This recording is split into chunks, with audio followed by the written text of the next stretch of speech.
রবিবার ব্রিগেডের ময়দানে যখন 1 লক্ষ মানুষ গীতাপাঠ করবেন, তার মধ্যে এমন অনেকেই থাকবেন যারা হয়তো সনাতন হিন্দু ধর্মাবলম্বী নন।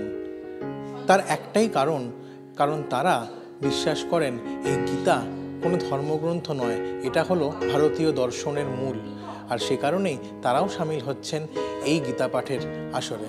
কুরুক্ষেত্রে সমবেতা যুযুৎসব মামকা পাণ্ডবাশ্চৈব কিং কুর্বত সঞ্চয়। ধর্মক্ষেত্রে কুরুক্ষেত্রে সমবেতা যুযুৎসব মামকা পাণ্ডবাশ্চৈব কিং কুর্বত।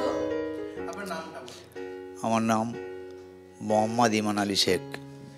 এই যে গীতা পাঠের আসর, সেখানে আপনারা সামিল হচ্ছেন, কি কারণ?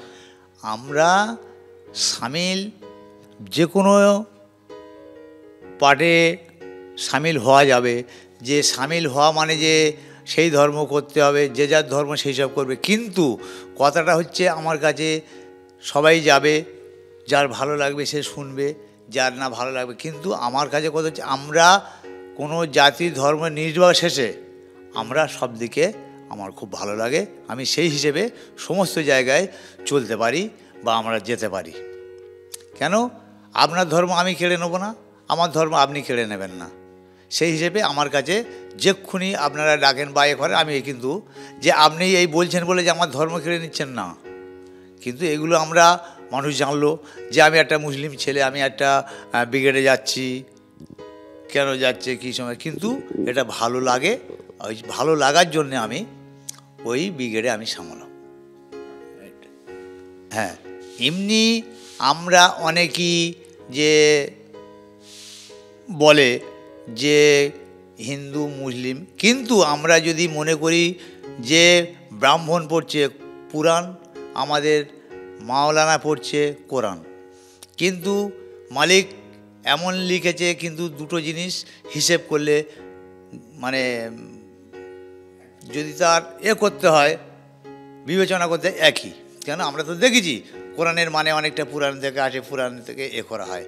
তো এই জন্যে আমরা যে কোনো ধর্মকে আমরা হস্তক্ষেপ করি না, আমরা যে যার ধর্ম সেই সব জায়গায় থাকবে, যে যার ধর্ম সবাই মিলে আলোচনা বা করলে আরও অভিজ্ঞতা বাড়লে সেই ধর্ম যার ধর্ম তার থাকবে।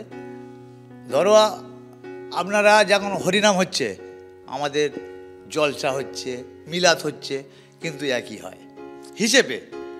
আমাদের যেরকম ধরো মানে কোরআনটা যখন খতম পড়ানো হয়, কিন্তু আপনাদের 1 মাসে একটা করে ওই গীতা পাঠ করা হয়। তা এই জন্য বলছি, আমাদের ভারতবর্ষে আমরা আছি, আমাদের কোনো ধর্ম নিয়ে আমরা কোনো হিংসা বা কোনো মনোভাব আমাদের খারাপ নেই। ফরজ লস্কর বা ইমান আলী শেখরা প্রস্তুতি নিচ্ছেন আগামী রবিবারের জন্য। ব্রিগেডের ময়দানে 1 লক্ষ গীতা পাঠের আসরে তারাও সামিল থাকবেন গীতা হাতে। সঞ্চয় মিত্র, এবিপি আনন্দ, কলকাতা।